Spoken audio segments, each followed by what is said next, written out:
संत लूकस के अनुसार पवित्र सुसमाचार अध्याय 11 पद संख्या 15 से 26 तक। परंतु उनमें से कुछ ने कहा, यह अबदूतों के नायक बेल्जेबुल की सहायता से अबदूतों को निकालता है। कुछ लोग ईसा की परीक्षा लेने के लिए उनसे स्वर्ग की ओर का कोई चिन्ह मांगते रहे। उनके विचार जानकर ईसा ने उनसे कहा,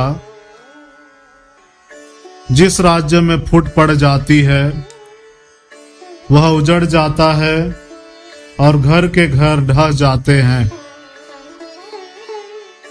यदि शैतान अपने ही विरुद्ध विद्रोह करने लगे तो उसका राज्य कैसे टिका रहेगा? तुम कहते हो कि मैं बेल्जेबुल की सहायता से अबदूतों को निकालता हूं। यदि मैं बेल्जेबुल की सहायता से अबदूतों को निकालता हूं तो तुम्हारे बेटे किसकी सहायता से उन्हें निकालते हैं? इसलिए वे तुम लोगों का न्याय करेंगे।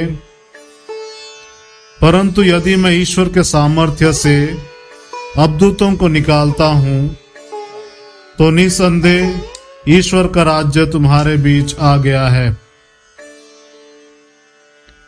जब बलवान मनुष्य हथियार बांधकर अपने घर की रखवाली करता है तो उसकी धन संपत्ति सुरक्षित रहती है।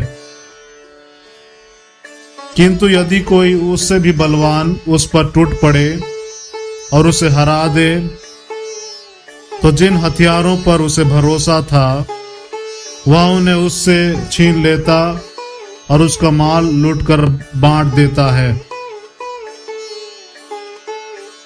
जो मेरे साथ नहीं है वह मेरा विरोधी है और जो मेरे साथ नहीं बटोरता वह बिखेरता है। जब अशुद्ध आत्मा किसी मनुष्य से निकलता है तो वह विश्राम की खोज में निर्जन स्थानों में भटकता फिरता है। विश्राम ना मिलने पर वह कहता है,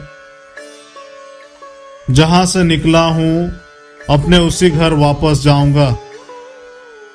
लौटने पर वह उस घर को झाड़ा बुहारा और सजाया हुआ पाता है।